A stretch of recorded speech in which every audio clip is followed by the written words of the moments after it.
अस्सलाम वालेकुम नाज़रीन, मैं हूं ज़मीर हैदर और आप देख रहे हैं प्रोग्राम पब्लिक पल्स। नाज़रीन, आज जो वादा किया था हुकूमत ने और वो था शुगर जो कमीशन की रिपोर्ट थी, इंक्वायरी कमीशन रिपोर्ट जो है वो आज पब्लिक कर दी। आज स्पेशल कैबिनेट कमेटी का इजलास हुआ कैबिनेट का और वो तकरीबन 2.5 से 3 घंटे जारी रहा और उसमें तमाम चीज़ें डिस्कस की गई और उसके बाद ये भी फैसला किया गया कि इसको पब्लिक कर दिया जाए। फिर शहजाद अकबर साहब ने शिबली फराज साहब के साथ बैठकर प्रेस कॉन्फ्रेंस में इसकी तफसीलात से भी आगाह किया और इसमें जो नाम, जो मोटे मोटे नाम जो पहले भी चल रहे थे वही हैं। जहांगीर तरीन साहब की शुगर मिल्स का नाम, उमर शहरियार साहब की, मुनिस इलाही, फिर उनके खुसरो बख्तियार साहब के भाई की शुगर मिल्स, फिर ओमनी ग्रुप की, शमजा शहबाज की शुगर मिल्स। और बताया यह गया कि पिछले 5 सालों में तकरीबन 29 अरब रुपए की जो है इन्होंने सब्सिडी ली। और फिर अफगानिस्तान की चीनी के हवाले से भी बड़े दिलचस्प जो इंकशाफ इस रिपोर्ट में किया गया वो ये कि पाकिस्तान की बरामद और अफगानिस्तान के दरामद डेटा में फर्क आया है कि कितनी शुगर जो है वो आपने वहां एक्सपोर्ट की और वहां कितनी इंपोर्ट हुई, उसमें भी फर्क है। और इसके अगेंस्ट ये लोग सब्सिडी भी लेते रहे हैं। और यहां तक भी क्या कहा गया कि जो वेट था, जो ट्रक का वेट था जिसमें चीनी गई थी, उसमें भी फर्क आता था। बहुत सारी चीजों को इस रिपोर्ट में थ्रेडबेयर डिस्कस किया गया। प्रोक्योरमेंट, गन्ने की प्रोक्योरमेंट से लेकर रिटेल तक जो चीनी का प्रोसेस है उसमें सारी चीजें बताई गई और बताया यह गया कि ये जो कार्टेल है ये इतना असर और रसूख रखता था कि ये किसी के काबू नहीं आता था। 12 मरतबा SCCP ने भी इनको कहा कि आप अपना चार्टर्ड अकाउंट, किसी सर्टिफाइड चार्टर्ड अकाउंट से जो है अपना ऑडिट हमें करके भेजें, लेकिन उसको भी नजरअंदाज करते रहे और डिफरेंट मौकों पर ये हुकूमत की आंखों में धूल झोंकते रहे। इसमें बहुत सारी चीज़ें दिलचस्प हैं, लेकिन जो सबसे जो इसमें रेकमेंड की गई चीज़ें वो मैं आपके सामने पेश करता चलूं। जो इन्होंने जो एक समरी दी हमें उर्दू की, उसमें जो पेज नंबर 9 और 10 पर जो रिकमेंडेशन, जो सिफारिशात उन्होंने दी इस कमीशन ने, उसके मुताबिक यह है कि गन्ने और कपास की काश्त के इलाकों में तवाज़ुन रखना इंतहाई ज़रूरी है। चीनी के कारखाने सब्सिडी की मद में 29 अरब रुपए खा गए, जबकि कपास से मुंसलिका कारखाने कीमती ज़रे मुबादला कमाते हैं। अब ये दिलचस्प बात है कि एक टाइम ऐसा आया कि जहां पे हमारा मेन स्टे, हम कहते थे कि हमारा एक्सपोर्ट का मेन स्टे जो है वो कॉटन है और कॉटन ग्रोइंग एरियाज में फिर गन्ने की जो है वो काश्त शुरू कर दी गई क्योंकि शुगर मिल्स वहां पे चली गई। और इस तरह जो सबसे ज्यादा ज़रे मुबादला कमाता था वो सेक्टर जो है वो नीचे चला गया और ये कार्टेल जो है पैसे बनाने के लिए अपनी शुगर मिल्स भी वहां लेके चला गया। फिर ये कहते हैं कि जी गन्ने के काश्तकारों को कारखानादारों के कमीशन एजेंटों के हाथों इस्तेसाल से बचाने के लिए गन्ने की कीमत फरोख्त असल काश्तकार के बैंक अकाउंट में मुंतकिल करने का निजाम राइज किया जाए। सिफारिश तो ये बहुत अच्छी है, लेकिन क्या एक छोटा किसान भी अब बैंक अकाउंट्स खोलेगा? और ज्यादातर लोग इतने, जो हमारे किसान भाई हैं, वो इतने पढ़े लिखे नहीं होते कि वो अपना अकाउंट मेंटेन करें। लेकिन ये एक बहुत अच्छी सिफारिश है ताकि ये जो मैनिपुलेशन होती है खासतौर पर पैसों की, कि वो एक कच्ची रसीद पर गन्ने जब वो आता है मिल के बाहर, उसको कच्ची रसीद पर एक लिख के देते हैं कि ये तुम्हारा वजन था तुम्हारे गन्ने का और इतने पैसे बनते हैं और फिर अब तुम्हें मिल जाएंगे। और वो फिर हमने ये भी सुना है कि साल हर साल जो है वो बेचारे किसान जो है वो मिलों के चक्कर लगाते रहते हैं और उनको पैसा नहीं मिलता। तो ये भी एक सिफारिश की गई है। फिर कहा गया है कि कारखानों में बनने वाली चीनी की हर 50 किलो बोरी पर इलेक्ट्रॉनिक बारकोड टैग लगा दिया जाए और उसको IR स्कैनिंग के ऑनलाइन जो उसके जो तरीके हैं उस निज़ाम से मुंसलिक करके चीनी की पैदावार, फरोख्त और तरसीलात के तमाम निज़ाम को शफाफ तौर पर मुरतब किया जाए। और शहजाद अकबर साहब ने प्रेस कॉन्फ्रेंस करते हुए बताया कि अगर आप एक जूस का पैकेट भी लेते हैं तो उसके ऊपर भी उसका एक IR कोड होता है और उसमें डिटेल्स दी होती हैं कि इसमें कितना शुगर है, क्या है, सारी डिटेल्स होती हैं। तो उसकी उन्होंने रिकमेंडेशन दी है कि इस सेक्टर को भी इसी तरह रेगुलेट किया जा सकता है। फिर वो कहते हैं कि चीनी के दलालों, डीलर और थोक फरोशों को एनटीएन और एसटीआरएन, मेरा ख्याल में ये सेल्स टैक्स का कोई है, के जरिए रजिस्टर किया जाए और सिर्फ रजिस्टर्ड शुदा लोगों के कारोबारी बैंक अकाउंट खोले जाएं जिनकी तफसीलात सालाना एफबीआर को फराहम की जाएं। इस तरह चीनी के तमाम गोदामों को रजिस्टर किया जाए और उनमें स्टॉक की निगरानी का निजाम वज़े किया जाए। फिर उन्होंने कहा कि एसईसीपी ने साल 2017 के बाद चीनी की फी किलो पैदावारी लागत का हर कारखाने के लिए चार्टर्ड अकाउंटेंट से लाजमी सालाना ऑडिट करवाने की जो शर्त मतरूक कर दी थी उसे फौरी बहाल किया जाए, जो कि मैंने आपको पहले बताया कि इस कार्टेल ने वो शर्त खत्म करवा दी थी। मजीद ये कि वसी इख्तियारात के बावजूद बड़े कारखानों ग्रुपों में किसी संगीन माली बेजाब्तगी और जाली खातों के जरिए मालियाती कॉर्पोरेट फ्रॉड पर कोई भी हतमी कार्रवाई न होने के पेश नजर एसईसीपी ऐसी बाजाब्तगियों की मुकम्मल तहकीकात करके हतमी रिपोर्ट हुकूमत को पेश करे। ये रिकमेंडेशंस हैं नाज़रीन जो कि इस कमीशन ने हुकूमत को दी हैं। और हर क्रशिंग सीजन से कबल पीसीएसआईआर और एनएआरसी शेयर से चीनी निकलने की मिकदार, जो सक्रूज रिकवरी, जो सक्रूज लेवल होता है, उसका जो है इलाके और गन्ने की किस्म के हिसाब से वाज़े तय्युन करे और उसे अपने वेबसाइट पर जारी करे। अब वेबसाइट पे तो अगर ये जारी कर देगी पीसीएसआईआर जो कि एक लेबॉर्ट्री है और नेशनल एग्रीकल्चर रिसर्च काउंसिल एनएआरसी, लेकिन वो किसान को कैसे पता लगेगा कि मैं इस इलाके में अगर गन्ना पैदा कर रहा हूं तो उसका जो कंटेंट लेवल है, जो सक्रूज लेवल है, वो इतना होगा और इसी के एवज मुझे इतनी कीमत मिलेगी। लेकिन रिकमेंडेशन अच्छी है। हर क्रशिंग सीजन के इख्तिताम पर चीनी के तमाम कारखाने अपनी एसोसिएशन और शुगर एडवाइजरी बोर्ड के ताउन से आइंदा साल के लिए चीनी की फी किलो कारखाना कीमत का तयन करे और ये कीमतें ऑनलाइन और मीडिया के जरिए जारी कर दी जाएं। कीमतों के इस तयन से पहले तमाम महकमा खजाना मिलकर आजादाना और शफाफ तरीके से फी किलो पैदावारी लागत का तखमीना लगाएं। Forward contract forward delivery order जो कि सट्टाबाजी की बुनियाद है उसको ना सिर्फ मतरूक कर दिया जाए बल्कि सट्टाबाजी के इस निज़ाम को कानून साजी के जरिए काबिल सजा जुर्म बना दिया जाए। इसमें जो ब्रोकर्स हैं उसमें एक जगह यहां पे ये भी जिक्र किया गया है कि कुछ ब्रोकर्स हैं जिन्होंने अपना एक कार्टेल बनाया हुआ है और वो बड़े जबरदस्त तरीके से इनके साथ फ्रॉड कर लेते हैं और उनको कोई पूछने वाला भी नहीं होता। और उसके बाद फिर जो इसमें रिकमेंडेशंस हैं वो ये कहती है कि कमीशन के तहकीकात और फॉरेंसिक ऑडिट का दायरा कार वसी करते हुए FIA, SCCP, anti corruption, FBR और SBP state bank of Pakistan के अफसरान पर मुश्तमिल तहकीकाती टीमें तश्कील दी जाएं जो मुल्क में चीनी के तमाम कारखानों का ऑडिट करें और नताइज की रोशनी में कानूनी कार्रवाई करें, जिसका आज आपको शहजाद अकबर साहब ने भी बताया कि अब ये कैबिनेट में भी फैसला किया गया है कि हर एक स्पेसिफिक इदारे को टास्क दिया जाएगा और वो उसके अंदर फिर मजीद इन्वेस्टिगेशंस करेंगे। और उन्होंने ये भी कहा कि अगर कोई स्टे लेता है तो बेशक ले, लेकिन कार्रवाई होगी और अदालती कार्रवाई भी होगी। और जो जहां कहीं पे भी क्योंकि ये सिर्फ 38 मिल्स हैं तो तकरीबन 80 से ज्यादा मिल्स हैं जिनका अभी ऑडिट होना बाकी है और उसमें उन्होंने ये तजावीज दी हैं। फिर आखिरी जो तजवीज़ है उन्होंने ये कहा कि नैब से दरख्वास्त की जाए कि वो पब्लिक ऑफिस होल्डर या उनके करीबी अजीज़ों और दोस्तों के चीनी के कारखानों के उन अवामिल की तफ्तीश करें जो कि नैब ऑर्डिनेंस के तहत काबिल सजा जुर्म हैं और कौमी खजाने से सब्सिडी के हसूल के नाम पर लूट खसूट की तहकीकात करें। यहाँ पे उन्होंने कहा है कि पब्लिक ऑफिस होल्डर या उनके करीबी अजीजों और दोस्तों के चीनी के कारखानों, जब ये सवाल किया गया शहजाद अकबर साहब से तो उन्होंने कहा कि खास तौर पे खुसरो बख्तियार साहब के हवाले से तो उन्होंने कहा कि उनका तो कोई ताल्लुक नहीं था, उनका भाई एक कारोबार कर रहा था तो उनको तो उसकी सजा नहीं दी जा सकती।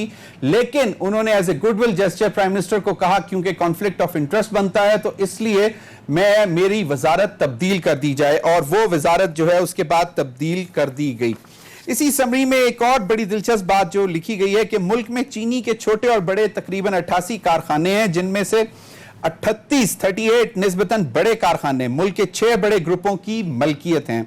इन 38 कारखानों का चीनी की जाहिर शुदा सालाना मुल्की पैदावार में हिस्सा 2018-19 में तकरीबन 51% रहा और इस शरह से चीनी के हालिया मसनूई बहरान में इन 6 बड़े ग्रुपों के मख्फी मुनाफे का तखमीना भी लगाया जा सकता है। इनमें जमालदीन वाली ग्रुप 20%, रहीम यार खान ग्रुप 12%, अल मोइज ग्रुप 6.8%, तानलिया वाला ग्रुप 4.9%, शरीफ ग्रुप 4.5% और ओमनी ग्रुप 1.65% शामिल हैं। इन ग्रुपों में इंतहाई अहम और ताकतवर सियासी शख्सियात, उनके करीबी अजीज़ो अकारब, काबिले एतमाद दोस्त शामिल हैं। उसमें यह भी कहा गया कि पिछले कई सालों में इन बड़े ग्रुपों ने यूटिलिटी स्टोर्स को चीनी फराहम नहीं की। शुगर एडवाइजरी बोर्ड और सीसीसीपी जैसे इदारे मसनूई चीनी बहरान के दौरान खामोश तमाशाई बने रहे। पाकिस्तान शुगर मिल्स एसोसिएशन, जो कि इन मजबूत ग्रुपों की नुमाइंदा तंजीम है, तमाम अहम मामलात और फैसलों पर असरअंदाज होती है। एक और बड़ी दिलचस्प बात जो उसमें की गई है वो यह है कि चीनी कारखानों के बड़े ग्रुपों की सियासी ताकत का अंदाजा इस बात से भी लगाया जा सकता है कि न सिर्फ इन्होंने मसनूई तौर पर चीनी की फी किलो पैदावारी लागत बढ़ाई, बल्कि इस गलत और झूठी पैदावारी लागत को बुनियाद बना के पिछले कई सालों से कौमी खजाने से 29 अरब रुपए से जायद की नकद रकम सब्सिडी की मद में निकलवाई। अब आगे जो बात कर रहे हैं वो बड़ी दिलचस्प है और उन्होंने इसकी रीजन क्या दी? ये रीजन दी गई कि जी क्योंकि हम ये एक्सपोर्ट कर रहे हैं और बैनुल अक़वामी मंडी में चीनी की कीमत कम है और बरामद से उन्हें घाटा पड़ेगा। तो एक तो उनको किसी ने गन पॉइंट पर रखकर ये नहीं कहा था कि जनाब आप ये चीनी एक्सपोर्ट करें और इसके बदले वो इस चीज पे मुनाफा भी कमाते रहे। यहां पे शॉर्टेज की, उसकी कीमत बढ़ी और आजकल जब ये कमीशन बैठा हुआ था, इससे पहले जब ये रिपोर्ट आ चुकी हुई थी और उसके बाद फिर ये खसूसी कमीशन भी दोबारा बनाया गया वाजिद ज़िया साहब DGFIA की सरबराही में, और फिर रमजान का महीना भी था। इस दौरान भी इस कार्टेल ने अरबों रुपया बनाया क्योंकि चीनी की कीमत कम नहीं हुई। इन तमाम मामलों पर बात करेंगे, लेकिन इसके साथ साथ थोड़ा सा नाविड के हवाले से नंबर्स आपके साथ शेयर करता चलूं कि आज जो इस वक्त मेरे पास कंफर्म केसेस है उनकी तादाद 48,091 है जो कंफर्म केसेस हैं पाकिस्तान में, और पिछले 24 घंटों में नए केसेस जो हैं वो 2193 हैं। जो पिछले 24 घंटे में कोरोना से अमवात हुई हैं उनकी तादाद 32 है और जिसकी वजह से मजमूई अमवात की तादाद 1017 हो गई है। पिछले 24 घंटे में 15,346 टेस्ट हुए हैं और ये अब तक की सबसे ज्यादा तादाद है पिछले 24 घंटों में टेस्ट करने की, जिससे टोटल टेस्ट की तादाद 4,29,600 हो गई है।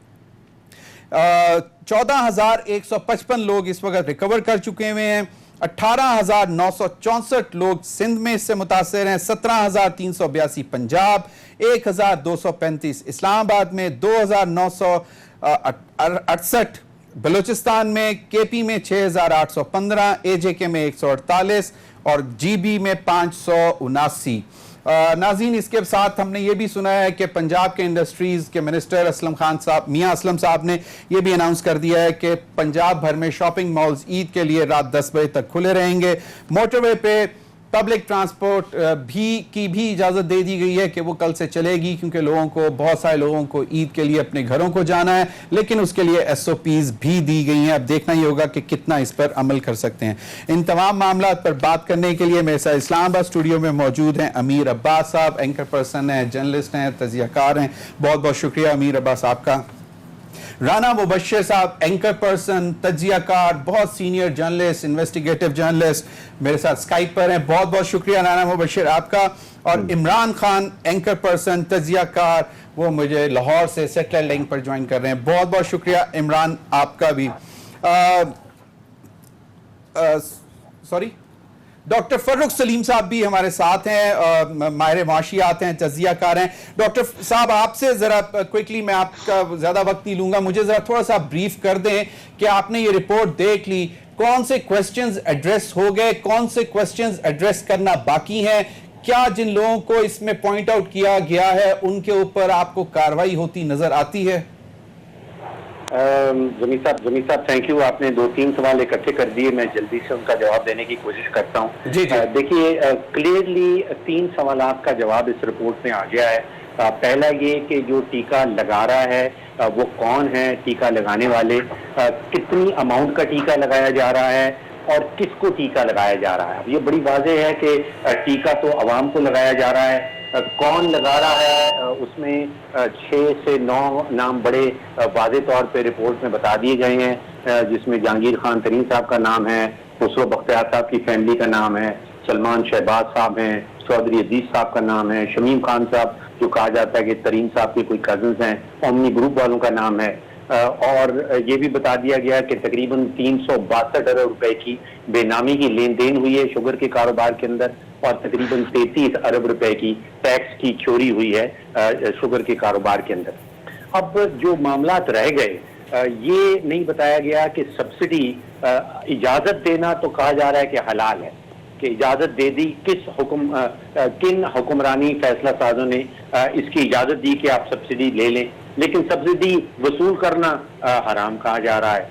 एक्सपोर्ट की इजाजत किन हुकूमती अफसरान ने दे दी, और एक्सपोर्ट करना तो एक्सपोर्ट की इजाजत देने को कहा जा रहा है कि हलाल है, लेकिन जिन्होंने एक्सपोर्ट कर डाली उस इजाजत के बाद उसको कहा जा रहा है कि ये हराम है।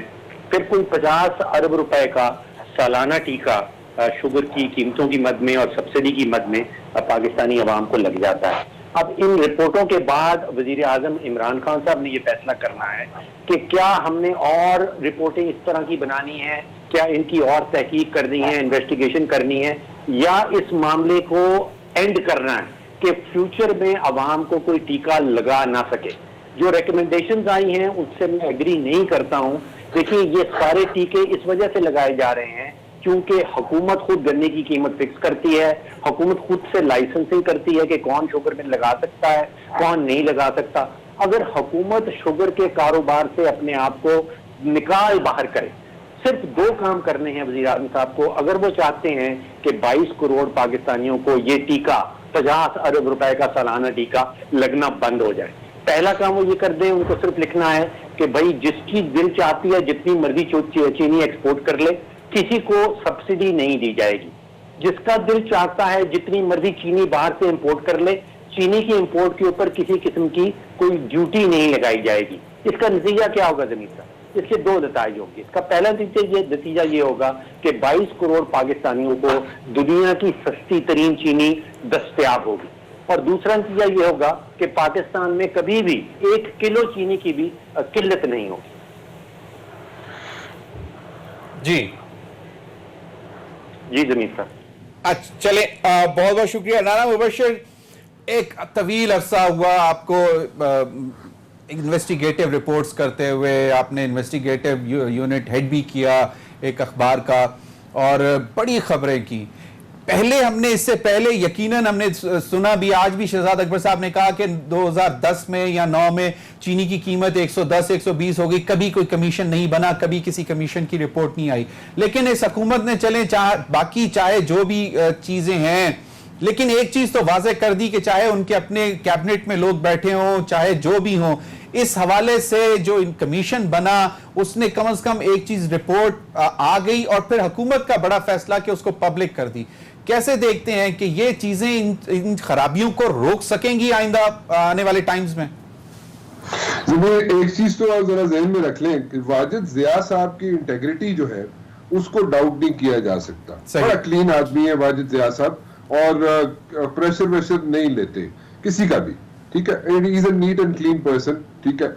अच्छा, दूसरी बात यह है कि देखें, एक जरा जहन में रखें बात कि कल एक ब्लू आइड थे जहांगीर तरीन साहब, ब्लू आइड थे इमरान खान साहब के, हर जगह पे आपको नजर भी आते थे। सो मच सो कि उनके खिलाफ फैसले भी आए, जहांगीर तरीन साहब के खिलाफ फैसले आए, तो इमरान खान साहब ने खुद बोला कि मैं उनके साथ खड़ा हूं, whatever has been done, मुझे उससे कुछ लेना देना नहीं है, हमारे साथ है, हमारे साथ रहे हैं, सब कुछ है। What went wrong and where? कहां पे गड़बड़ हुई? ठीक है, कोई ना कोई तो गड़बड़ हुई ना कहीं गड़बड़ हुई। वो गड़बड़ क्या है? वो गड़बड़ ये है, देखिए हर पार्टी के अंदर ग्रुप्स होते हैं, इसमें कोई डाउट नहीं, कोई रॉकेट साइंस नहीं है इसमें, हर पार्टी के अंदर ग्रुप्स होते हैं, यहाँ पे भी ग्रुप्स है, पीटीआई के अंदर भी ग्रुप्स हैं, बट क्या ऐसे तो नहीं हुआ, मैं किसी को ब्लेम नहीं कर रहा, मैं कोई चीज ऐसी नहीं कह रहा कि कल को जनाब आप कहें कि जनाब ये इसने कहा था, मैं ये कह रहा हूं क्या ऐसा तो नहीं हुआ, क्या ऐसा तो नहीं हुआ कि जनाब जहांगीर तरीन साहब कोई ऐसी बात कर गए हो इत्तेहादियों से, इत्तेहादियों के साथ बैठकर कोई ऐसी बात कर गए हो, और इत्तेहादियों के अलावा जो लोग पीटीआई में आज की वजारतों में मौजूद हैं, चाहे वो कराची में किसी जगह पे किसी बहुत अहम वजारत में कहीं बैठे हो जनाब किसी जगह पे, या उसके अलावा एडवाइजरी हो उनके पास पीटीआई के अंदर, कोई ऐसी उन्होंने बात तो नहीं की थी किसी वक्त भी किसी स्टेज पर भी जो आज सामने आ गई हो। आज से मुराद ये है कि कुछ अर्सा पहले सामने आ गई हो, वजीर आजम साहब को सुना दी गई हो, जिसमें जहांगीर तरीन साहब कह रहे हो कि जनाब नई पार्टी बना लेते हैं, ठीक है, कोई ऐसी बात तो नहीं की उन्होंने। राणा साहब आपने तो सारी रिपोर्ट जो है ना वो साइड पे रख के एक नई कंट्रोवर्सी शुरू कर दी कि कहीं पे कोई बात ऐसी तो नहीं कर दी, इसका मतलब है you privy to some information जहां पे कोई गुफ्तगू ऐसी या तो फिर बोले कि आपके सोर्सेज ने आपको बताया है। देखिए बात सुने ज़मीर, मैं फिर दोबारा रिपीट कर देता हूं, मैं पूछ रहा हूं सिर्फ, मेरा सवाल पूछ रहे हैं, चले आपके पूछने में भी बताना होता है, ये मैं बहुत अरसे से जानता हूं, चले बड़ा इनोसेंट सा सवाल, इनोसेंट सवाल ये है जनाब कि ये तो नहीं हुआ कहीं पे कि कहीं पे जहांगीर तरीन साहब स्लिप ऑफ टंग गलती से हो सकता है कह दिया हो कि जनाब नवी पार्टी बना लेने, फंडिंग मैं कर देना, ठीक है, और कोई ऐसी बात कर दी हो सकता है, मैं ये नहीं कह रहा कि उन्होंने की होगी, मैं ये नहीं कह रहा जहांगीर तरीन साहब ने की होगी ये बात, लेकिन मैं कह रहा हूं हो सकता है कोई ऐसी बात कर दी हो किसी जगह पे, हो सकता है कोई ऐसी बात कर दी हो कोई सिटिंग मिनिस्टर जो पीटीआई के अपने पीटीआई के लोग हैं उनसे कह दिया हो जनाब कि जनाब ऐसे करते हैं कि नई पार्टी बना देते हैं, फंडिंग शंडिंग 2-4 there could be multiple reasons जिसकी वजह से जहांगीर तरीन साहब का नाम आया, लेकिन कमीशन के सामने ये चीजें तो नहीं थी ना, कमीशन ने तो कॉर्पोरेट सेक्टर को थ्रेडबेयर वो क्या है जो जिसको कहते हैं कि देख खोला है उसको। जी बिल्कुल, कमीशन ने तो बिल्कुल खोला है, एक एक चीज खोली है, कमीशन ने तो एक एक चीज सामने रखी है, बट द पॉइंट इज देखें एक और बड़ी इंपॉर्टेंट चीज है ज़मीर जिसको मैं यहां पे कहना चाहूंगा, किसने दी परमिशन, परमिशन किसने दी कि जनाब सब्सिडी मिलनी चाहिए, कोई क्राइम जो है कहां पे हुआ, जहांगीर तरीन साहब ने कौन सा क्रिमिनल एक्ट किया, मैं वो जानना चाहूंगा। रिपोर्ट बहुत अच्छी है, मतलब I really appreciate the report, जो फाइंडिंग्स है बहुत अच्छी हैं, जो उसको जिससे इन डेप्थ जाके उसको प्रोब इन किया गया बहुत अच्छा है, रिकमेंडेशन भी बहुत अच्छी है, लेकिन क्या रिकमेंडेशन प्रैक्टिकल है, नंबर 1। नंबर 2 मुझे ये समझाएं कि क्या यहाँ पे सारी चीजें जो हमने सारी बात कर रहे हैं हम यहाँ पे बैठ के, क्या मुझे समझना है, मैं जानना चाहता हूं कि जनाब किसने दी यहाँ पे जनाब परमिशन दी, परमिशन किसने दी कि जनाब मिलनी चाहिए सब्सिडी। Rana Mubashir correct me if I am wrong, you want to know कि वेयर द बक स्टॉप्स, के मतलब कहां पे जाके वो बक कहां स्टॉप करता है कि बेसिकली कहां से ली। बिल्कुल वेरी राइट, इस पर मजीद भी बात करते हैं। इमरान, ये भी फैसला किया गया कि ये जो रिपोर्ट है इसको नैब को भेजा जाए, और पहले हमने देखा कि जब भी कोई चीज नैब को भेजने की बात होती है तो लगता है ऐसे है कि जनाब कि बस अब वो इंक्वायरी होगी, वो रेफरेंस बनेंगे, लेकिन फिर प्रोसिक्यूशन के मामले पे जाके फिर मामला तो उसी तरह ठप, और फिर बेलें, और फिर दोबारा उसी तरह की कहानी। क्या लगता है आपको इस रिपोर्ट को देखते हुए? बिस्मिल्लाहिर्रहमानिर्रहीम, देखें इसको थोड़ा सा सिंप्लीफाई करते हैं ताकि हर आदमी को समझ आ जाए जी। इसको आप 2 हिस्सों में तकसीम करें, एक है सिस्टम और एक का नाम है इमरान खान। हमारे यहाँ पे सिस्टम हमेशा नाकाम हुआ, कभी भी सुरखरू नहीं हुआ किसी तगड़े आदमी के खिलाफ। इमरान खान ने साबित किया कि वो इस सिस्टम के बीच में रहते हुए भी उसने अपना काम कर दिया। यानी प्राइम मिनिस्टर इतना ही कर सकता था ना, एक इंक्वायरी करवा ली, फिर एक फॉरेंसिक ऑडिट करवा लिया, एक कमेटी बनाई, टीम बनाई, उसको कहा कि आप ऑडिट करें जाके, उन्होंने कर दिया, और ला के उन्होंने बेनकाब करके सारी चीजें पहले दिन में पब्लिक भी कर दी। तो प्राइम मिनिस्टर ऑफ पाकिस्तान ने अपनी रिस्पॉन्सिबिलिटी पूरी कर दी। अब बॉल जो है वो दोबारा से सिस्टम के कोर्ट में है, क्योंकि इमरान खान वजीर आजम पाकिस्तान है, हाई कोर्ट के या सुप्रीम कोर्ट के जज नहीं है। इमरान खान साहब जो है जो प्रोसिक्यूटर भी नहीं है, इमरान खान साहब जो है वो जाती तौर पे नैब भी नहीं है और वो इदारे भी नहीं है। हाँ, वो जो उनकी डोमेन थी उसके अंदर रहते हुए जितना डिलीवर कर सकते थे उन्होंने वो करके दे दिया है। इमरान खान हो गया पास और सिस्टम आ गया इम्तिहान में। अब मैं आपको ये बता देता हूं कि सिस्टम की कैपेसिटी क्या है। ये जो शुगर मिल वाले हैं, अब इनके खिलाफ जब केस बनेगा या ब्यूरोक्रेसी के खिलाफ केस बनेगा, ये एंटी करप्शन में भी जाएगा, नैब में भी जाएगा, FIA भी जाएगी। ये मुख्तलिफ केसों को मुख्तलिफ जगहों पे मुख्तलिफ एजेंसी इसके ऊपर काम करेंगी। ये लोग बड़े तगड़े हैं, ये इतने तगड़े हैं कि वो जो इंस्पेक्टर FBR का जिसकी ड्यूटी होती है ना, एक मिल के अंदर एक इंस्पेक्टर होता है, आप सिर्फ उसके और उसके खानदान के असासे उठा के चेक कर लें तो आप कानों को हाथ लगा के भागेंगे वहां से। सही। ये नीचे से लेकर ऊपर तक इन्होंने बेशुमार अरबों रुपया कमाया सबने। अब ये जो मिल मालिकान है, ये जो वकील करेंगे उसकी फीस होगी कम से कम 5 करोड़, 10 करोड़ वाला भी होगा। अब ये वकील मुकाबला करेंगे उन प्रोसिक्यूटर्स का जो बेचारे, कोई बेचारा 1 लाख तनख्वाह है, कोई 1.5 लाख तनख्वाह है, उसके पास उस तरह के सोर्सेज भी नहीं है, उतनी टीम भी नहीं है काम करने के लिए, हेल्पिंग हैंड्स भी नहीं है, फिर उसको एक वक्त में कई केसेस को देखना है, तो ये मुकाबला बनता नहीं है। सिस्टम इनका कुछ नहीं बिगाड़ सकेगा, याद रखिएगा। इमरान खान ने अपना काम कर दिया, सिस्टम अपना काम नहीं कर पाएगा तब तक जब तक कि आप सिस्टम को बदल नहीं देंगे। हाँ, एक रास्ता है इमरान खान के पास अभी भी, अगर आपके पास वक्त है तो मैं आपको बता देता हूं जी, जी, कि इमरान खान के पास अभी भी एक हथियार है और एक रास्ता है कि वो इस सारे कार्टेल और इस सारे कार्टेल को और इस सारे माफिया को उड़ा के रख देंगे। वो खान कैसे? साहब सिर्फ 2 या 3 काम करते हैं। नंबर 1, खान साहब चीनी की इंपोर्ट के ऊपर से बैन उठा दें हमेशा के लिए। सही। 40 रुपए किलो चीनी जो है पूरी इंटरनेशनल दुनिया से मार्केट के लोग लाके पाकिस्तान में बेचने के लिए तैयार हैं। उसकी क्वालिटी भी अच्छी है, वो चीनी भी अच्छी है, आपके लोगों को 40 रुपए 42 रुपए में मिल भी जाएगी। तो पूरी दुनिया से चीनी आने दें, इनकी चीनी नहीं बिकेगी, इनकी कमर टूटेगी, ये कीमत को कम करेंगे। नंबर 1। नंबर 2, पाकिस्तान में सारी मिलें सियासतदानों की हैं, सारी मिलें सियासतदानों के दोस्तों की हैं। ये 78 है टोटल मिलें जो हैं, ये सारी आपस में मिल बांट के इन्होंने पॉलिटिकल पार्टी के लोगों ने बनाई है। लाइसेंस देते ही अपने रिश्तेदार को या फ्रंटमैन को है। सही। इमरान खान साहब को चाहिए कम से कम 200 लाइसेंस और अनाउंस कर दें पाकिस्तान में कि आप मिनी शुगर मिलें लगाएं जी, जितनी लगानी है। गरीब आदमी भी अगर पैसे इकट्ठे करके मिलजुल के लगाना चाहे तो लगाने दें उनको मिल। एक तो इनकी मोनोपोली तोड़ दें, उससे भी इनकी कमर टूट जाएगी। होगा क्या कि मार्केट के अंदर एक कंपटीशन आ जाएगा, गवर्नमेंट आइंदा सब्सिडी हमेशा के लिए बंद कर देगी, उस कंपटीशन की वजह से ये इंडिपेंडेंट हो जाएंगे और ये डिस्करेज होगा कारोबार। ये जो अंधाधुंध पैसे छापने वाला मनशियात की तरह ये पैसा छापते हैं, ये कारोबार डिस्करेज होगा, गरीब आदमी को इसमें फायदा होगा, ये बड़े बड़े माफिया नीचे बैठ जाएंगे। बिल्कुल। बाहर से चीनी आने की वजह से ये मनमानी कीमत भी नहीं लगा सकेंगे। बिल्कुल very right. Doctor Farrukh Salim ने भी है ना, बिल्कुल वेरी राइट। मुखालिफ को वहां पे मारो, बात मुकम्मल हो जाता है। एक सेकंड जी जी। मुखालिफ को वहां मारे जहां उसको सबसे ज्यादा दर्द हो, बिल्कुल और इनको दर्द वहीं पे होगी जहां इनका माल जाएगा। तो खान साहब को यह करना चाहिए। बिल्कुल सही। अमीर अब्बास, बड़ी दिलचस्प गुफ्तगू हुई। डॉक्टर फरूख सलीम ने भी सजेशंस दी, इमरान ने भी, और राना मुबशिर साहब ने तो बिल्कुल पासा ही पलट दिया।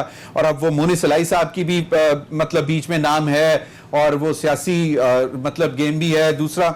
अब ये इसमें इदारों की जो सिस्टम की बात की, इसमें सब इदारों का किया कि जी वो sugar advisory board, ECC, SCCP, FBR, state bank of Pakistan, इन तमाम को उन्होंने बहुत अच्छे तरीके से मैनेज किया हुआ है। अब क्या देखते हैं आप, ये आइंदा भी मैनेज हो जाएंगे? क्योंकि अब सेक्टर वाइज इंक्वायरी होगी, एक एक इदारे को अलग एक दे दिया जाएगा सेक्टर के, आपने इस पे करना है, आपने इस पे करना है, आपने इस पे करना है। देखिए ज़मीर साहब, एक तो ये हुकूमत बहुत कम मौका देती है कि इसकी तारीफ की जाए। तो आज इसने मौका दिया है, सबसे पहले तो एक तो इसकी तारीफ बनती है। जैसे इमरान खान ने कहा, मेरी पिछले 25-30 साल की जो फ्रेश मेमोरी है, मुझे याद नहीं पड़ता कि किसी हुकूमत ने, यानी परवेज मुशर्रफ जैसे ताकतवर डिक्टेटर ने भी पाकिस्तान के किसी ताकतवर कार्टल, ये कार्टल है ना शुगर मिल्स मालकान का, किसी कार्टल, किसी माफिया या किसी नेक्सस के ऊपर हथौड़े मार के उसको ब्रेक करने की कोशिश की हो। पिछले 25-30 साल में कम से कम मुझे याद नहीं पड़ता, ये पहली दफा हुआ है कि एक कार्टल जिसका डायरेक्टली ताल्लुक है कंज्यूमर के साथ, पाकिस्तान के आम आदमी के साथ, ये कितना लीथल कार्टल है। हजरत अली ने जो फरमाया था ना आज से 1400 साल पहले कि हुक्मरान अगर कारोबार करेगा तो फिर वो कारोबार कर सकता है, वो हुक्मरानी नहीं कर सकता।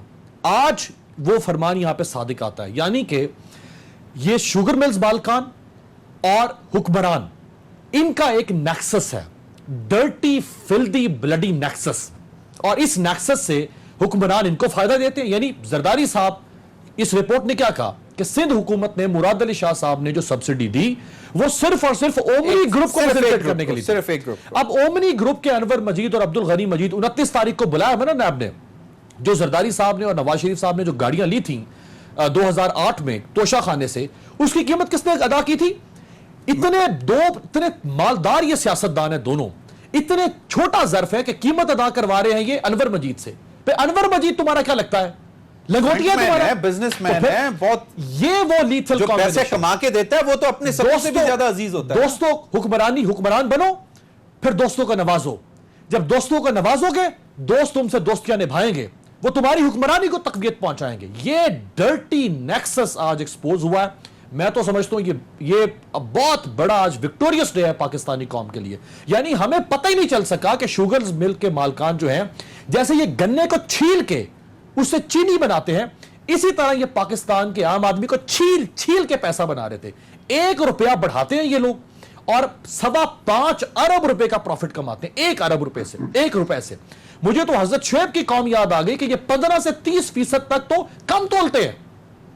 ये तो उम्मुल खबाइस किस्म का निजाम है, जिस निजाम के तहत वो जो गरीब किसान का जो गन्ना आता है वो उसको कम एक और माफिया। मैं आपको फर्स्ट हैंड इंफॉर्मेशन दे रहा हूं जमीर साहब, मैं चैलेंज करता हूं 89 शुगर मिल्स मालकान को, फर्स्ट हैंड इंफॉर्मेशन दे रहा हूं कि ये जो मैं काश्तकार हूं, मैंने इनको गन्ना बेचा, ये मुझे पेमेंट नहीं करते हैं, ये मुझे उस कैश की जगह पे देते हैं, उसे कहते हैं सीपीआर। ये जो सीपीआर होता है, ये अगर कल को बाउंस हो जाए तो इसके ऊपर कोई कानून नहीं है। मैंने गन्ना बेचा, मैं सीपीआर लेके घर चला गया, 4 माह के बाद मैं बैंक में गया सीपीआर को कैश करवाने के लिए, सीपीआर कैश नहीं हुआ, कोई कानून नहीं है। मैंने खुद जहांगीर तरीन साहब से 2015 में एक इंटरव्यू में सवाल किया था कि आप सीपीआर को चेक का स्टेटस क्यों नहीं देते? जैसे चेक बाउंस हो जाए तो फौरन आपके ऊपर सजा होगी, सीपीआर बाउंस हो जाए कोई सजा ही नहीं है। फिर जब सीपीआर बाउंस हो गया, मेरा पैसे नहीं मिले, अब शुगर मिल मालकान ने बीच में मिडल मैन रखा हुआ है, वो मिडल मैन मुझसे कॉन्टेक्ट करेगा कि तुम्हारी 1 लाख रुपए की पेमेंट बनती है सीपीआर की, सीपीआर तुम्हारा बाउंस हो गया है, अब तुम मुझसे 80,000 रुपए ले लो और सीपीआर मुझे दे दो। मैं तो चूंकि पहले गन्ना मैंने 1 साल काश्त किया, फिर 4 साल मुझे पेमेंट नहीं मिली, मैंने 80,000 रुपए में अपनी 1 लाख रुपए की कीमत गन्ना 80,000 में बेच के, और मैं 1.5 साल के बाद घर आ गया झोली झाड़ के। और ये बेनामी जो पैसा जो इतना वो जो चला, सेल्स चेक जो देखे ना, और जो अफगानिस्तान में जिस तरह से कर रहे थे, यानी चीनी जितनी एक्सपोर्ट कर रहे थे यहां से, ये जो कहते थे हम एग्जैक्टली कर रहे हैं, वहां पे चीनी पहुंचती नहीं थी उतनी, तो वो कहां जाती थी? बिल्कुल, यही तो बहुत सारे सवालात हैं। और ये जो इन्होंने बात की कि मिडिल, उसमें एक रिपोर्ट पे पेज नंबर 38 पे लिखा गया है कि ये एक 3 स्टार शुगर ट्रेडर्स ग्रुप है जो मिडलमैन और ब्रोकर का काम करते हैं, इनके ब्रोकर्स हैं, और वो उनमें एक अशरफ चावला साहब हैं शुगर ब्रोकर, जिनका नाम आज उन्होंने भी लिया, कसूर में बैठे हुए हैं। फिर एक आबाद है और मिस्टर आबाद साहब हैं, और ये सारे मैनेज करते हैं फ्यूचर कॉन्ट्रैक्ट्स और फ्यूचर बाइंग भी करते हैं, और व्हाट्सएप ग्रुप के जरिए कि चीनी मैंने तुझसे ले ली, तुझे बेच दी, इतने पैसे आ गए, इतने आ गए, लेकिन ये सारा काम करते थे मालिकान के ईमा पर। मजीद बात करते हैं, अभी वक्त हुआ एक ब्रेक का। नाज़रीन हमारे साथ रहिए।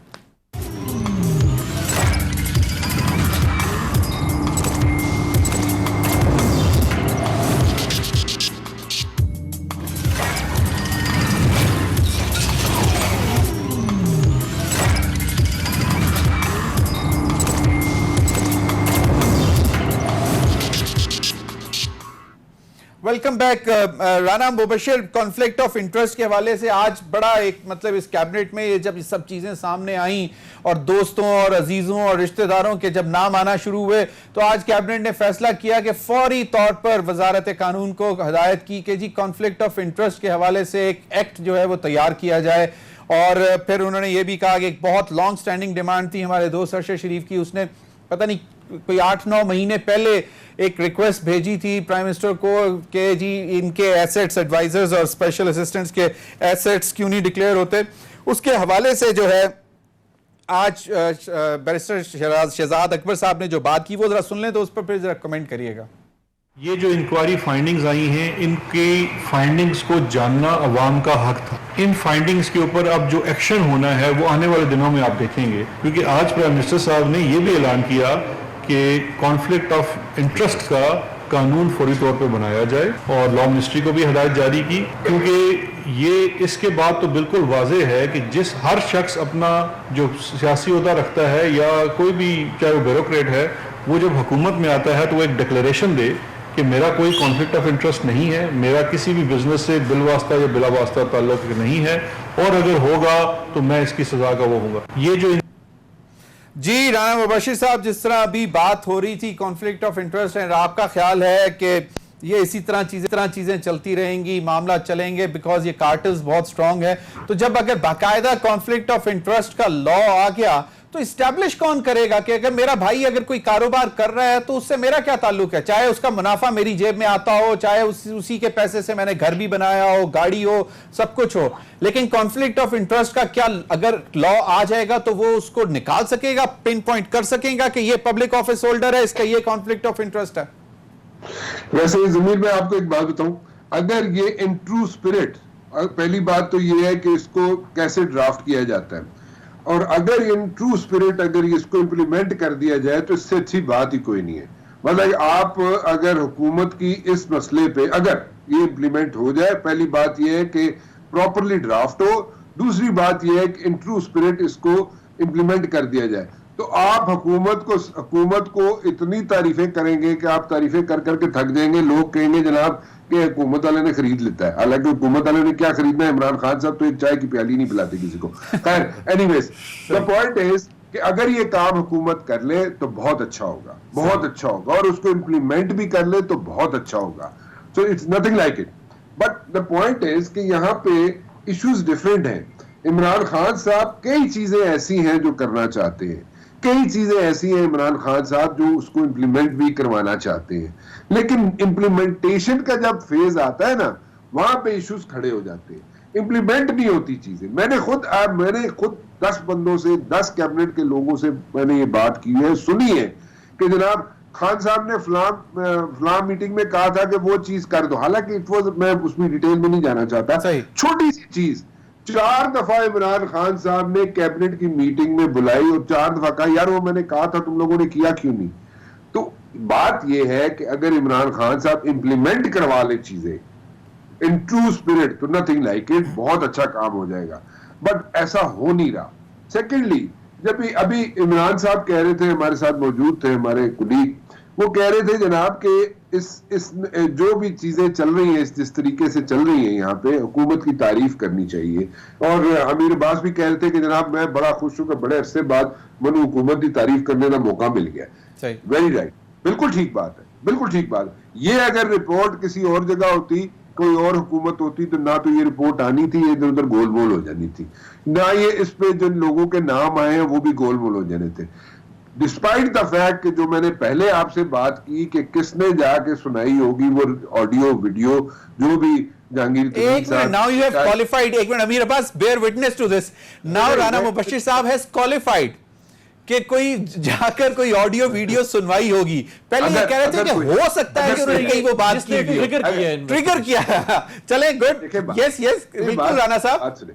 अगर कोई ऐसी वीडियो ऑडियो है जहांगीर तरीन साहब की जो सुनाई गई हो, या किसी की, या तो मुनीस इलाही साहब का भी तो नाम है, खुसरो बख्तियार साहब के भाई का भी नाम है, सिर्फ जहांगीर तरीन साहब का नाम है। लेकिन राणा साहब, चाहे जहांगीर तरीन की वजह से शुरू हुई, लेकिन फायदा तो हो गया मुल्क का ना, ये माफिया तो एक्सपोज हुआ। चलें जी राणा साहब, हुआ, बहुत अच्छा हुआ, बहुत अच्छा हुआ, लेकिन देखे ना इसके रूट कॉज भी जाए ना, आप जरा रूट कॉज में जाएं। रूट कॉज ये है कि जनाब चीफ मिनिस्टर सिंध जो है वो देते हैं, वो एक डिफरेंट बात आ गई है। मैं रूट कॉज से थोड़ा सा हट गया हूं, जो जहांगीर तरीन साहब का रूट कॉज था उससे थोड़ा सा मैं हट गया हूं। नहीं, पहले जहांगीर तरीन वाली बात कर लें कंप्लीट। आपको तो पता अंदर की खबर चाहिए ना, वो दे दी है मैंने वैसे। लेकिन एनीवेज लेकिन देखिए, हो सकता है कोई ऐसी चीज सामने आ गई हो जिसकी वजह से इख्तिलाफात बढ़ गए हो, ऐसा भी हो सकता है, ऐसा भी हो सकता। चले अगली बात सुन ले, मैं ये नहीं कह रहा कि ऐसा हुआ होगा, ऐसा हो सकता है कि जनाब हमारे चीफ मिनिस्टर साहब जो है जो पंजाब के, उन्होंने जब कमेटी के पास कमीशन के सामने पेश हुए हो तो उन्होंने कहा हो जी कि मुझे कुछ इस किस्म के अहकामात जारी हुए थे और सुबह उसको हमने इम्प्लीमेंट कर दिए, सुबह उसके अहकामात ब्लैक एंड व्हाइट में आ जाएंगे। लेकिन बाद में उन्होंने कहा हो यार कि तुम मरवान लगा सानू चीफ मिनिस्टर साहब, अपनी स्टेटमेंट चेंज करो। हो सकता है ऐसे भी हुई बात, क्योंकि चीफ मिनिस्टर साहब कोई ऐसी बात कर जाते हैं कभी कभार कि जिसमें कोई उनको नहीं समझ आती, लेकिन अच्छे आदमी है चीफ मिनिस्टर साहब। मैं ये नहीं कह रहा कि बुरे आदमी, बिल्कुल सही, वो अच्छे आदमी, लेकिन हो सकता है कमीशन के सामने बैठे उन्होंने कहा जी मैंने तो क्या गया सी कि जनाब एक कामात आगे ने मैं तो इंप्लीमेंट करता सुबह ब्लैक एंड व्हाइट काम हो जाएगा। लेकिन ऐसी बातें जो है ना, द पॉइंट इज कि we have to take the governance seriously. अच्छा, मैं बात कर रहा था चीफ मिनिस्टर सिंध की। देखिए चीफ मिनिस्टर सिंध जो है ना, उनको सब लोग उनको अप्रिशिएट कर रहे हैं as far as the covid is concern, या उनके जो स्टेप्स हैं उनको सब लोग अप्रिशिएट कर रहे हैं। बट देन अगेन जो सब्सिडी की बात आपने की ना कि जनाब ओमनी वालों को उन्होंने सब्सिडी दी, वो उस वक्त सब्सिडी दी जब वो अनवर मजीद वगैरह अंदर थे, डिटेन थे, और उसके बेटे को सब्सिडी दे दी गई। उस वक्त subsidy the which was a issue. ठीक है, वो सब्सिडी बनती थी, सब्सिडी नहीं बनती थी, मुझे नहीं पता इस चीज का, ठीक है, लेकिन उस वक्त दी गई जब अनवर मजीद वाज डिटेन्ड अंडर डिटेंशन। ठीक है, ये काफी अरसा हो गया इस बात को, ठीक है, लेकिन the point is different. Suggestion अपनी जगह, खबरें अंदर की अपनी जगह, आप खत्म करें इस मसले को। दी इमरान खान साहब जो है इतना चेंज लेके आने वाले बंदे हैं, इतने चेंजेस लाना चाहते हैं, इतना सब कुछ करना चाहते हैं, he should put his foot down and से कि नहीं खत्म इंपोर्ट छोड़, कोई सब्सिडी नहीं, इंपोर्ट करनी है इंपोर्ट करो, एक्सपोर्ट करनी जो दिल करता है करो। मैं तो बिजनेसमैन हूं नहीं, मुझे तो पता ही नहीं है। जिसको कहा जाता है कि मार्केट फैक्टर्स पर छोड़ दिया जाए, इकोनॉमी के जो ओपन मतलब मार्केट है उसको ऊपर छोड़ दिया जाए, तमाम मामला तो उस पर चलें, बिल्कुल सही है।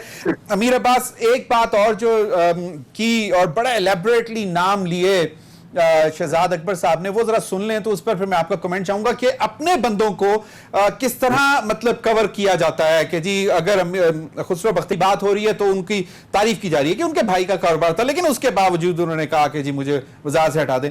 तो जरा मतलब सीक्वेंस जरा सुनिएगा जरा। जो 6 मिल ग्रुप्स हैं उसके अंदर सबसे बड़ा जो शेयर है वो JDW का है, 20% का ऑलमोस्ट शेयर है शुगर प्रोडक्शन के अंदर। RYK का 12% के करीब है, अल मोइज ग्रुप का 6.8% के करीब है, तांडलिया वाला ग्रुप है उसका 5% है, शरीफ्स ग्रुप का 4.5% है और ओमनी का 1.6% है। नेक्स्ट जो मिल जिसका फॉरेंसिक ऑडिट किया गया या जिस ग्रुप का किया गया वो JDW है। JDW ग्रुप की जो ओनरशिप है उसमें जहांगीर खान तरीन की 21% शेयर होल्डिंग है, अली खान तरीन की 13% है, अहमद महमूद साहब की 26% है, और ये वाहिद पब्लिक लिस्टेड कंपनी है जिसके अंदर पब्लिक का भी शेयर है, तो इसमें 24% शेयर जो है वो जनरल पब्लिक का है। इसके अंदर भी डबल बुकिंग जिस तरह बाकी के अंदर है, अंडर रिपोर्टेड वो सारे डिटेक्ट हुए हैं। अगली शुगर मिल मेरे फेवरेट सलमान शहबाज शरीफ साहब की है, अल अरेबिया की भी फोरेंसिक ऑडिट किया गया है। इसकी जो ओनरशिप है वो सुलेमान शहबाज 25%, हमजा शहबाज 25% और रमज़ान शुगर मिल जिसके अंदर शहबाज शरीफ सारी फैमिली की शेयर होल्डिंग है 47%। तो ये 100% शहबाज शरीफ फैमिली की ओन कंपनी है। उसके अंदर डबल अकाउंटिंग और डबल बुकिंग भी रिपोर्ट की गई है, रिकॉर्ड की गई है, उसका एविडेंस। अमीर अब्बास, नासिर हुसैन शाह साहब ने वजीर इत्तलात हैं सूबा सिंध के, उनसे उन्होंने मेरे फ़ोन पे ज्वाइन किया, मैं ज़रा चाहूँगा। नासिर हुसैन शाह साहब, रिपोर्ट आ गई, बड़े तनकीद की जा रही थी कि जी देखेंगे कि कितने ब्लैक एंड वाइट में रिपोर्ट आएगी और प्राइम मिनिस्टर जो है या PTI अपने ब्लू आइड लोगों को किस तरह कवर अप करने की कोशिश करेगी। एक चीज़ तो वाज़ेह हो गई कि अब कवर अप कोई नहीं है। कैसे देखते हैं इस रिपोर्ट का आना? एक स्पेशल एक्स्ट्राऑर्डिनरी सेशन कैबिनेट का होता है और उसमें ये चीजें डिसाइड हो जाती हैं, और अब ये भी डिसाइड कर लिया है कि कॉन्फ्लिक्ट ऑफ इंटरेस्ट का एक बाकायदा कानून भी लाया जाएगा। बिस्मिल्लाहिर्रहमानिर्रहीम, अल्लाहुम्मा सल्ली अला मुहम्मद व आले मोहम्मद। देखिए अच्छी बात है, रिपोर्ट आई और सारी चीजें आई, लेकिन अभी हमने मुकम्मल तौर पर रिपोर्ट पढ़ी तो नहीं है। लेकिन मुझे बड़ी अजीब सी बात लग रही है कि एक वजीर आला जो है सिंध के, उनका नाम तो बार बार हमारे शहजाद अकबर मोहतरम साहब ले रहे हैं।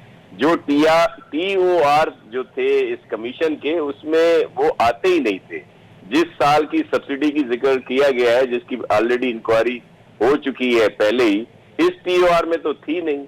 अच्छा, जिस वजीर आला के दौर की ये पूरी कहानी है जिसमें ये सारा कुछ दिया गया, उनका तो नाम एक दफा भी उन्होंने नहीं लिया। पहले तो सुना जाता था कि खवातीन नाम लेती थी तो मे भी निकाह टूट जाता हो। तो इनको क्या मसला था कि उस वजीर आला का इन्होंने नाम नहीं लिया, जिसके जमाने में अगर वो नहीं लेते तो मैं ले लेता हूँ। हमारे काबिल एहतराम बोजदार साहब के जमाने की ये इंक्वायरी है, उनका नाम उन्होंने नहीं लिया। उनके जी मुराद अली शाह ने सब्सिडी दी थी फलाने टाइम में उस सो एंड सो ग्रुप को। वो फाइनेंस मिनिस्टर थे मेरे ख्याल में शायद उस वक्त, इसलिए शायद उनका नाम लिया गया। सर नहीं, मैं अर्ज ये कर रहा हूँ कि ये जो अभी इंक्वायरी जो कमीशन को जो दिया गया था, इसके TOR जो है सर, उसमें जिन सालों का, जिन ईयर्स का जिक्र था जिस पर इन्होंने इंक्वायरी करनी थी, वो साल ही नहीं है जब सिंध गवर्नमेंट में इंक्वायरी ये दी गई थी सब्सिडी, और जिसकी इंक्वायरी ऑलरेडी JIT और दीगर इदारों ने कर चुके हैं। सही। ये सिर्फ चीज को डाइवर्ट करने के लिए, मेरा सिर्फ कहने का मकसद ये है, जो कहा जा रहा है ना कि इन्होंने बड़ा वो मांग कर लिया जी, ये कभी किसी गवर्नमेंट ने खुद इंक्वायरी नहीं की और फिर उस पर पूरा कमीशन नहीं बिठाया। ये आज से इनकी इस प्रेस कॉन्फ्रेंस जो शहजाद अकबर साहब ने की, जिसमें इन्होंने मुराद अली शाह साहब का जिक्र तो कर दिया, ओमनी ग्रुप का जिक्र कर दिया, उस जमाने का जिक्र किया जो इनके TOR में नहीं है, जिस कमीशन को ये रिपोर्ट दी गई। और फिर उसके बाद जिस चीफ मिनिस्टर साहब ने ये सब्सिडी दी, उनका नाम तक नहीं लिया गया। मतलब इससे आप अंदाजा लगा लें कि इन्होंने आगे क्या करना है और इनके इरादे क्या है। वो जहांगीर तरीन साहब को तो शुरू में भी किसी लिहाज से मियां नवाज शरीफ साहब की वजह से भी या दीगर चीजों की वजह से, और बहुत सारे तो थे उनकी चीजें जिनकी वजह से उनको नाइल भी करार दे दिया गया। अब इनके अंदरूनी इख्तलाफात थे इनके ग्रुप्स के, जिनकी वजह से फिर उनको निशाना बनाया गया। मैं कोई उनकी वकालत नहीं कर रहा, नहीं नासिर हुसैन शाह साहब, आपको क्यों लगता है कि किसी एक शख्स को निशाना बनाया गया है? एक इशू सामने आया सब्सिडी का, उसके बाद इंक्वायरी हुई, उसके बाद फिर कमीशन बना, इसमें किसी एक पर्टिकुलर बंदे को निशाना बनाने की बात ऑपोजिशन क्यों करेगी?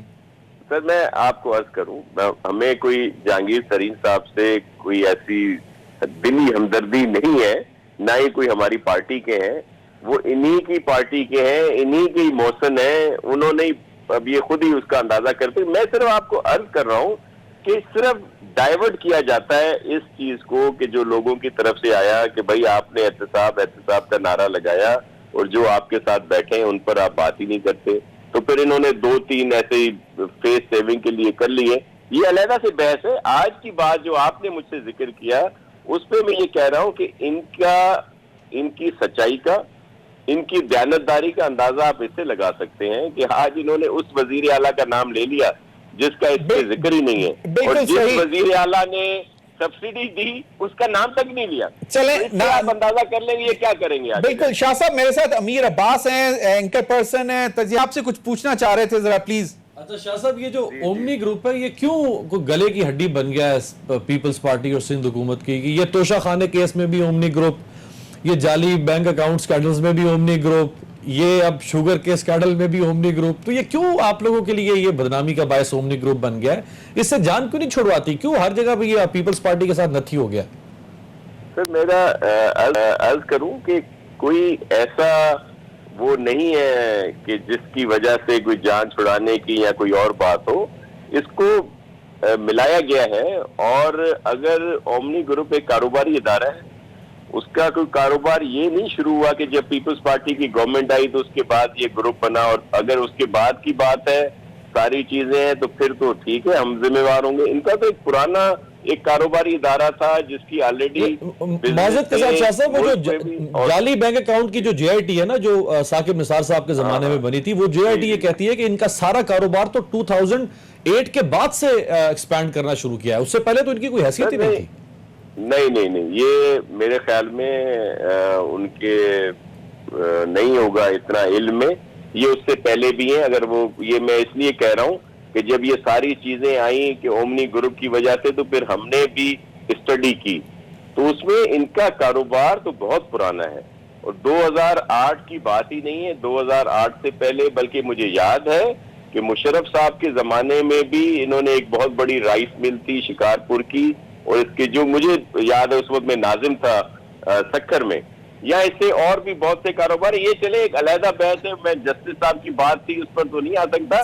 जो अकाउंट आपने कहे ना, मैं अकाउंट का थोड़ा सा आपको बता दूं, ये अब इस गवर्नमेंट का भी इम्तिहान है कि जिस तरह ये आई है सामने इंक्वायरी इनकी जहांगीर तरीन साहब की, और ये जो भी शुगर सब्सिडी की आ रही है, तो इस पर भी एक JIT बननी चाहिए, जिस तरह ओमनी वाले इशू पे बनी थी, जिन्होंने ट्रेस किए थे कि अकाउंट कहां से कहां गए, किस में आए, कहां से पैसे आए, कोई चेक गया या बेनामी तो साबित वैसे ही हो चुकी थी सुप्रीम कोर्ट में।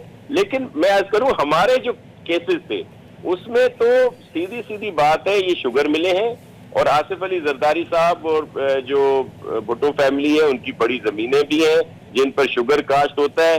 ये उस गन्ने के पैसे थे जिनको बड़ा चढ़ाकर पेश कर दिया गया कि जी बिलावल साहब के तो बकरों के जो सदके हैं वो भी इस पैसे, लेकिन जब चीजें इंक्वायरी की गई बहुत आ गई थी। आपका पॉइंट ऑफ व्यू आ गया एंड इट्स वेरी राइटली कि शहजाद अकबर साहब को, जहां वो अगर मुराद अली शाह साहब का नाम ले रहे हैं तो बुज़दार साहब का भी नाम लेना चाहिए था। बहुत बहुत शुक्रिया नासिर हुसैन शाह साहब। अमीर अब्बास, टाइम कम है, वे फॉरवर्ड पीपल्स पार्टी की IPPs की रिपोर्ट के हवाले से अब आपको क्या लगता है, उसमें कुछ निकलेगा? की रिपोर्ट तो मेरा ख्याल है वो किसी खास मसलियत के तहत शायद उसको फिलहाल दबा दिया गया है।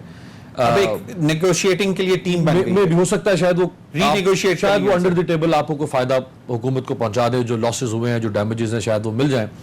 लेकिन इसका जो स्कैंडल है ना, ये उससे ज्यादा डेंजरस स्कैंडल है IPP से, क्योंकि इससे आपके जो शुगर केन ग्रोअर है वो भी सफर कर रहा है, जो आपका शुगर कंज्यूमर है वो भी सफर कर रहा है, जो स्टेट ने टैक्सेस लेने थे स्टेट भी सफर कर रही थी। उसमें भी तो बिजली कंज्यूमर और हमारी जेब से कितने अरबों रुपए चले गए, वो तो भी मामला हैं।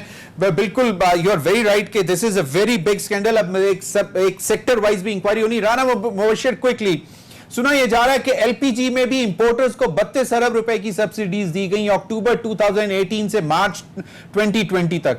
अब यह हुकूमत के तो अपने सामने होता रहा है, और LPG की कीमत, जिसको कहा जाता है पुअर मैन्स फ्यूल है, उसकी कीमत कम नहीं हुई।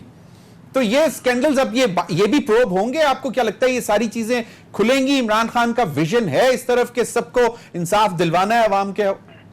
देखिए, मैंने आपसे पहले गुजारिश की कि इमरान खान साहब को चाहिए कि he should put his foot down. ये सब्सिडी जो है ना, इस खेलना बंद कर दें, क्योंकि इस वक्त गवर्नमेंट के एक्सचेकर में इतने पैसे नहीं है कि जनाब वो सब्सिडियां देता फिरे।